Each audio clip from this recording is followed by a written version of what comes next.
Guys, ನಮಸ್ಕಾರ ಎಲ್ಲರಿಗೂ. Welcome back to our ಎದುರದ ಯೂಟ್ಯೂಬ್ ಚಾನಲ್. ಸೊ ನಾನು ಲಾಸ್ಟ್ ವಿಡಿಯೋದಲ್ಲಿ ನಿಮಗೆ ಸ್ಪೈರಲ್ ಮಾಡೆಲ್ ಬಗ್ಗೆ ನಾನು ಹೇಳ್ಕೊಟ್ಟಿದ್ದೆ. ಸೊ ಈ ಒಂದು ವಿಡಿಯೋದಲ್ಲಿ ನಾವು ಜನರಲ್ ಪ್ರೋಸೆಸ್ ಫ್ರೇಮ್ವರ್ಕ್ ಬಗ್ಗೆ ಕಲಿಯೋಣ. ಸೊ ಇದು ಲಾಸ್ಟ್ ಇಯರ್ ಕ್ವೆಶನ್ ಪೇಪರಲ್ಲೂ 10 ಮಾರ್ಕ್ಸಿಗೆ ಬಂದಿದೆ ಮತ್ತು ಮಾಡೆಲ್ ಕ್ವೆಶನ್ ಪೇಪರಲ್ಲೂ ಬಂದಿರೋವಂಥ ಕ್ವೆಶನ್ನು. ಸೊ ಲಾಸ್ಟ್ ಇಯರಲ್ಲಿ ಹೆಂಗೆ ಕೇಳಿದ್ದಾರೆ ಅಂದರೆ explain about 5 activities of general process framework ಅಂತ ಕೇಳಿದ್ದಾರೆ. ಸೊ ಇದು ಏನಪ್ಪ ಅಂದರೆ 5 ಆ್ಯಕ್ಟಿವಿಟೀಸ್ ಅಂದರೆ communication, planning, modelling, construction, deployment. Software ಪ್ರೊಸೆಸ್ಸಲ್ಲಿ ನಾವೇನು ಕಲ್ತಿದ್ವಲ್ಲ ಸೇಮ್ ಅದನ್ನೇ ಬರಿಬೇಕು, ಅದ್ರ ಜೊತೆ ಒಂದು ಡಯಾಗ್ರಾಮ್ ಬರಿಬೇಕು, ಅಷ್ಟೇ ಸಿಂಪಲ್. ಸೊ ಬನ್ನಿ ನಾವು ನೋಡೋಣ. So first communication. So communication ಏನು ಹೇಳುತ್ತೆ ಅಂದರೆ ಈ ಒಂದು phase team talks to the customers and collects the requirements. ಅಂದರೆ ಕಸ್ಟಮರ್ಸ್ಗೆ ಏನು ಪ್ರಾಬ್ಲಮ್ ಆಗ್ತಿದೆ, ಆಮೇಲೆ ಅವ್ರ ಪ್ರಾಬ್ಲಮ್ ಹೇಳೋ ಪ್ರಕಾರ ನಮಗೆ ಅದು ನೀಟಾಗಿ ಅರ್ಥ ಆಗ್ತಿದೆಯಾ, ಮತ್ತು ನಾವು ಯಾವ ಸಾಫ್ಟ್ವೇರ್ನ ಡೆವಲಪ್ ಮಾಡಿದ್ರೆ ಈ ಒಂದು ಪ್ರಾಬ್ಲಮ್ ಸಾಲ್ವ್ ಆಗುತ್ತೆ, ಸೊ ಏನೇನು ರಿಕ್ವೈರ್ಮೆಂಟ್ಸು ಅಂತೆಲ್ಲ ನಾವು ಕಲೆಕ್ಟ್ ಮಾಡ್ತೀವಿ. So that is about communication. So next planning. After requirements we prepare a plan. ಅಂದರೆ ನಾವು ಎಲ್ಲ ರಿಕ್ವೈರ್ಮೆಂಟ್ಸ್ ಕಲೆಕ್ಟ್ ಮಾಡಾದಮೇಲೆ ಒಂದು ಪ್ಲ್ಯಾನ್ನ ಪ್ರಿಪೇರ್ ಮಾಡ್ತೀವಿ. ಅಂದರೆ ಒಂಥರ ರೋಡ್ ಮ್ಯಾಪ್ ಥರ. ಹೆಂಗೆ ಅಂದರೆ ಎಷ್ಟು ಟೈಮ್ ಬೇಕಾಗತ್ತೆ, ನಾವು ಎಷ್ಟು ಟೈಮಲ್ಲಿ ಇದನ್ನೆಲ್ಲ ಕಂಪ್ಲೀಟ್ ಮಾಡ್ಬೋದು, ಆಮೇಲೆ ಎಷ್ಟು ಪೀಪಲ್ಸ್ ಬೇಕಾಗ್ತಾರೆ ಅಂತ. ಅಂದರೆ ಒಂದು ಟೀಮಲ್ಲಿ ಎಷ್ಟು ಜನ ಇದ್ದರೆ ಬೇಗ ಸಾಫ್ಟ್ವೇರ್ ಡೆವಲಪ್ಮೆಂಟ್ ಕಂಪ್ಲೀಟ್ ಆಗುತ್ತೆ, ಆಮೇಲೆ ಎಷ್ಟು ಕಾಸ್ಟ್ ಆಗ್ಬೋದು ಓವರಾಲ್ ಆಗಿ, ಆಮೇಲೆ ಎಷ್ಟು ಟಾಸ್ಕ್ಗಳೆಲ್ಲ ಇರುತ್ತೆ ಅಂತ ನಾವು ಪ್ಲ್ಯಾನಿಂಗ್ ಸ್ಟೇಜಲ್ಲಿ ನೋಡ್ತೀವಿ. ಓಕೆನಾ. Next modelling stage. We analyse the requirements and design the system. ಅಂದರೆ ನಮಗೆ ಯಾವ ಥರ ಓವರಾಲ್ ಆಗಿ ಸಾಫ್ಟ್ವೇರ್ ಕಾಣಿಸುತ್ತೆ, ಆಮೇಲೆ ಎಲ್ಲ ಪಾರ್ಟು ನೀಟಾಗಿ ವರ್ಕ್ ಆಗ್ತಿದೆಯಾ ಇಲ್ವಾ ಅಂತ ನಾವು ಈ ಒಂದು ಫೇಸಲ್ಲಿ ಚೆಕ್ ಮಾಡ್ತೀವಿ. ಓಕೆನಾ. ನೆಕ್ಸ್ಟ್ ಕನ್ಸ್ಟ್ರಕ್ಷನ್ ಅಂದರೆ ಪ್ರೋಗ್ರಾಮ್ನ ಇಲ್ಲಿ ಬರೆಯೋಕ್ಕೆ ಸ್ಟಾರ್ಟ್ ಮಾಡ್ತಾರೆ ಡೆವಲಪರ್ಸು. ಬರೆದಾದ್ಮೇಲೆ ಅದನ್ನು ಟೆಸ್ಟ್ ಮಾಡ್ತಾರೆ, ಎಲ್ಲ ವರ್ಕ್ ಆಗ್ತಿದೆಯಾ, ಎಲ್ಲ ಒಂದು ಏನಂತೀರ ಮಾಡ್ಯೂಲ್ಸು ನೀಟಾಗಿ ಕನೆಕ್ಟ್ ಆಗಿದೆಯಾ ಇಲ್ವಾ ಅಂತ ಈ ಒಂದು ಕನ್ಸ್ಟ್ರಕ್ಷನ್ ಫೇಸಲ್ಲಿ ಚೆಕ್ ಮಾಡ್ತಾರೆ. ಅದಾದಮೇಲೆ ಡಿಪ್ಲಾಯ್ಮೆಂಟ್.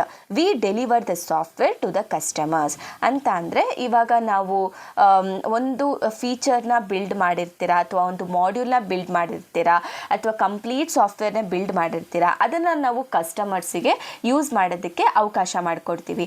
ಅದಾದಮೇಲೆ ಅವರ ಎಕ್ಸ್ಪೀರಿಯನ್ಸ್ ಏನು, ಮತ್ತಿನ್ನೇನಾದರೂ ಬೇಕಾಗಿದೆಯಾ ಅಂತ ಒಂದು ಫೀಡ್ಬ್ಯಾಕ್ನ ತಗೊಂಡು ನಮ್ಮ ಒಂದು ಸಾಫ್ಟ್ವೇರ್ನ ಎನ್ಹ್ಯಾನ್ಸ್ ಮಾಡ್ತೀವಿ, ಅಂದರೆ ಇನ್ನೂ ಚೆನ್ನಾಗಿ ಮಾಡೋಕ್ಕೆ ಪ್ರಯತ್ನ ಪಡ್ತೀವಿ. ಓಕೆನಾ. ಇದು ಬಂದು ಜನರಲ್ ಪ್ರೋಸೆಸ್ ಮಾಡೆಲ್ನ ಏನಂತೀರ ಡಯಾಗ್ರಾಮು. ಸೊ ಏನಪ್ಪ ಈ ಡಯಾಗ್ರಾಮ್ ಏನು ಹೇಳ್ತಿದೆ ಅಂದರೆ ಫಸ್ಟು ಸಾಫ್ಟ್ವೇರ್ ಪ್ರೋಸೆಸ್. ಏನಪ್ಪ ಈ ಸಾಫ್ಟ್ವೇರ್ ಪ್ರೋಸೆಸ್ ಅಂತ ಅಂದರೆ ಇದೊಂದು big plan to build a software ಅಂತಲೇ ಹೇಳ್ಬೋದು.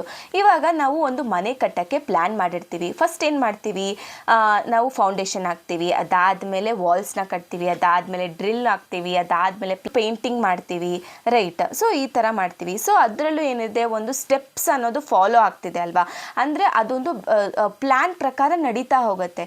ಸೊ ಅದೇ ಥರ ಸಾಫ್ಟ್ವೇರ್ ಪ್ರೋಸೆಸ್ ಅನ್ನೋದು ಕೂಡ ಒಂದು ದೊಡ್ಡ ಪ್ಲ್ಯಾನು. ಯಾವುದೇ ಒಂದು ಸಾಫ್ಟ್ವೇರ್ ಬಿಲ್ಡ್ ಮಾಡಬೇಕಾದ್ರೆ ಮಾಡುವಂತಹ ಪ್ಲ್ಯಾನ್ನ ನಾವು ಸಾಫ್ಟ್ವೇರ್ ಪ್ರೋಸೆಸ್ ಅಂತಲೇ ಹೇಳ್ಬೋದು. ಅದಾದಮೇಲೆ ನೆಕ್ಸ್ಟು ಪ್ರೋಸೆಸ್ ಫ್ರೇಮ್ವರ್ಕ್. ಏನಪ್ಪ ಈ ಪ್ರೋಸೆಸ್ ಫ್ರೇಮ್ವರ್ಕ್ ಅಂತ ಅಂದರೆ ಈ ಪ್ರೋಸೆಸ್ ಫ್ರೇಮ್ವರ್ಕ್ ಅಂದರೆ ಇದೊಂದು ಮೇನ್ ಸ್ಟ್ರಕ್ಚರ್ ಆಯಿತಾ. ಈ ಒಂದು ಮೇನ್ ಸ್ಟ್ರಕ್ಚರಲ್ಲಿ 2 ಕ್ಯಾಟಗರೀಸ್ ಬರುತ್ತೆ. ಒಂದು ಅಂಬ್ರೆಲಾ ಆ್ಯಕ್ಟಿವಿಟೀಸ್ ಮತ್ತು ಫ್ರೇಮ್ವರ್ಕ್ ಆ್ಯಕ್ಟಿವಿಟೀಸ್ ಅಂತ. ಈ ಫ್ರೇಮ್ವರ್ಕ್ ಆ್ಯಕ್ಟಿವಿಟೀಸ್ ಅಂತ ಅಂದರೆ ಮೇನ್ ಸ್ಟೆಪ್ಸ್ ಫಾಲೋ ಮಾಡುತ್ತಿದೆ. ಓಕೆನಾ. ಅಂಬ್ರೆಲಾ ಆ್ಯಕ್ಟಿವಿಟೀಸ್ ಬಂದು these are the supporting activities. ಅಂದರೆ ಸಾಫ್ಟ್ವೇರ್ ಡೆವಲಪ್ಮೆಂಟ್ಗೆ ಸಪೋರ್ಟ್ ಮಾಡುವಂಥ ಆ್ಯಕ್ಟಿವಿಟೀಸ್ ಬಂದು ಅಂಬ್ರೆಲಾ ಆ್ಯಕ್ಟಿವಿಟೀಸ್ ಆಗಿರುತ್ತೆ. ಓಕೆನಾ.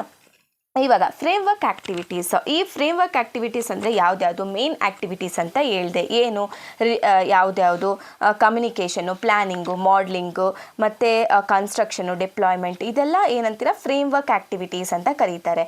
ಸೊ ಇನ್ನೊಂದೇನು ಅಂತ ಅಂದರೆ ಈ ಫ್ರೇಮ್ವರ್ಕ್ ಆ್ಯಕ್ಟಿವಿಟೀಸಲ್ಲೂ ಕೂಡ ನಾವು ಸ್ಮಾಲ್ ಸ್ಟೆಪ್ಸ್ ಎಲ್ಲ ಇರುತ್ತೆ. ಅದನ್ನು ನಾವು ಸಾಫ್ಟ್ವೇರ್ ಇಂಜಿನಿಯರಿಂಗ್ ಆ್ಯಕ್ಷನ್ ಅಂತಲೇ ಕರಿತೀವಿ.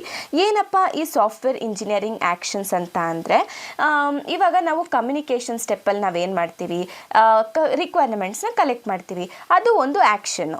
ಮಾಡಲಿಂಗಲ್ಲಿ ಏನು ಮಾಡ್ತೀವಿ, ಡಿಸೈನ್ ಮಾಡ್ತೀವಿ. ಒಂದು ಸಾಫ್ಟ್ವೇರ್ ಓವರಾಲ್ ಯಾವ ಥರ ಲುಕ್ ಕೊಡುತ್ತೆ ಅನ್ನೋದು ಡಿಸೈನ್ ಮಾಡ್ತೀವಿ, ಪ್ಲ್ಯಾನ್ ಮಾಡ್ತೀವಿ, ಅದು ಒಂದು action, right. So those are software engineering actions. Next ಇದರಲ್ಲಿ ಟಾಸ್ಕ್ ಸೆಟ್ಸ್ ಅಂತ ಇದೆ. ಏನು ಈ ಟಾಸ್ಕ್ ಸೆಟ್ಸು? ಈ ಟಾಸ್ಕ್ ಸೆಟ್ಸ್ ಏನು ಹೇಳುತ್ತೆ ಅಂದರೆ ವರ್ಕ್ ಟಾಸ್ಕ್ ಅಂದರೆ ನಾವು ಏನು ಮಾಡಬೇಕು, ಆಮೇಲೆ ವರ್ಕ್ ಪ್ರೊಡ್ಯೂಸ್ ಅಂದರೆ ನಾವು ಏನನ್ನ ಪ್ರೊಡ್ಯೂಸ್ ಮಾಡಬೇಕು, ಆಮೇಲೆ ಕ್ವಾಲಿಟಿ ಅಶ್ಯೂರೆನ್ಸ್ ಎಲ್ಲನೂ ಕರೆಕ್ಟಾಗಿ ಇದೆಯಾ, ಆಮೇಲೆ ಕ್ವಾಲಿಟಿ ಎಲ್ಲ ಚೆನ್ನಾಗಿದೆಯಾ, ನಮ್ಮ ಒಂದು ಸಾಫ್ಟ್ವೇರ್ ಕಸ್ಟಮರ್ಸ್ ರಿಕ್ವೈರ್ಮೆಂಟ್ಸ್ನ ಫುಲ್ಫಿಲ್ ಮಾಡ್ತಿದ್ಯಾ ಅಂತ ಇಲ್ಲಿ ನೋಡ್ತೀವಿ. ಆಮೇಲೆ ಪ್ರಾಜೆಕ್ಟ್ ಮೈಲ್ ಸ್ಟೋನ್ ಅಂತ ಅಂದರೆ ಇಂಪಾರ್ಟೆಂಟ್ ಚೆಕ್ ಪಾಯಿಂಟ್ಸ್, ಎಲ್ಲೆಲ್ಲಿ ರಿಸ್ಕ್ಸ್ ಇದೆ ಅದನ್ನು ಯಾವ ರೀತಿ ನಾವು ಸಾಲ್ವ್ ಮಾಡ್ತೀವಿ ಅನ್ನೋದು project milestones. So these are the task sets. ಓಕೆನಾ. ನಾನು ಇಲ್ಲಿ ಅಂಬ್ರೆಲಾ ಆ್ಯಕ್ಟಿವಿಟೀಸ್ ಅಂತ ಹೇಳಿದೆ. ಅಂಬ್ರೆಲಾ ಆ್ಯಕ್ಟಿವಿಟೀಸ್ ಅಂದರೆ these are the activities that happens throughout the project. ಓಕೆನಾ, ಅದನ್ನು ಅಂಬ್ರೆಲಾ ಆ್ಯಕ್ಟಿವಿಟೀಸ್ ಅಂತ ಅಂತೀವಿ. ಯಾವುದ್ಯಾವುದಪ್ಪ ಈ ಅಂಬ್ರೆಲಾ ಆ್ಯಕ್ಟಿವಿಟೀಸಲ್ಲಿ ಏನೇನು ಬರುತ್ತೆ ಅಂದರೆ ಡಾಕ್ಯುಮೆಂಟೇಷನ್ ಬರುತ್ತೆ, ಆಮೇಲೆ ಕ್ವಾಲಿಟಿ ಅಶ್ಯೂರೆನ್ಸ್ ಬರುತ್ತೆ, ಅದಾದಮೇಲೆ ರಿಸ್ಕ್ ಮ್ಯಾನೇಜ್ಮೆಂಟ್ ಬರುತ್ತೆ, ಅದಾದಮೇಲೆ ಟೆಕ್ನಿಕಲ್ ರಿವ್ಯೂಸ್ ಅಂತ ಬರುತ್ತೆ. ಓಕೆನಾ.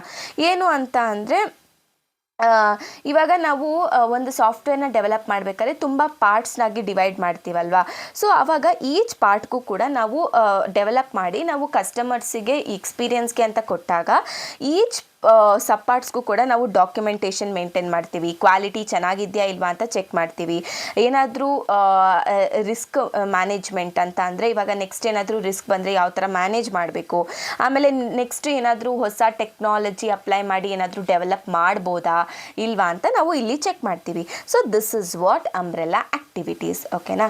ಸೊ ಇಷ್ಟೇ ಗೈಸ್, ನೀವು ಜೆನ್ರಿಕ್ ಪ್ರೋಸೆಸ್ ಫ್ರೇಮ್ವರ್ಕ್ ಅಂತ ಕೇಳಿದ್ರು ಇಷ್ಟು ಬರೀರಿ, ಆಮೇಲೆ ಜೆನ್ರಿಕ್ ಪ್ರೋಸೆಸ್ ಮಾಡೆಲ್ ಅಂತ ಕೇಳಿದ್ರು ಕೂಡ ಇಷ್ಟೇ ಬರಿಬೇಕು. ಓಕೆನಾ. ಜಸ್ಟ್ ಇದು ಡಯಾಗ್ರಾಮ್ ತುಂಬಾ ಇಂಪಾರ್ಟೆಂಟು. ಓಕೆನಾ. ಅಷ್ಟೇ ಗೈಸ್, ಸಿಗೋಣ ನೆಕ್ಸ್ಟ್ ವಿಡಿಯೋದಲ್ಲಿ ಅಂತ ಹೇಳ್ತಾ ಥ್ಯಾಂಕ್ ಯು.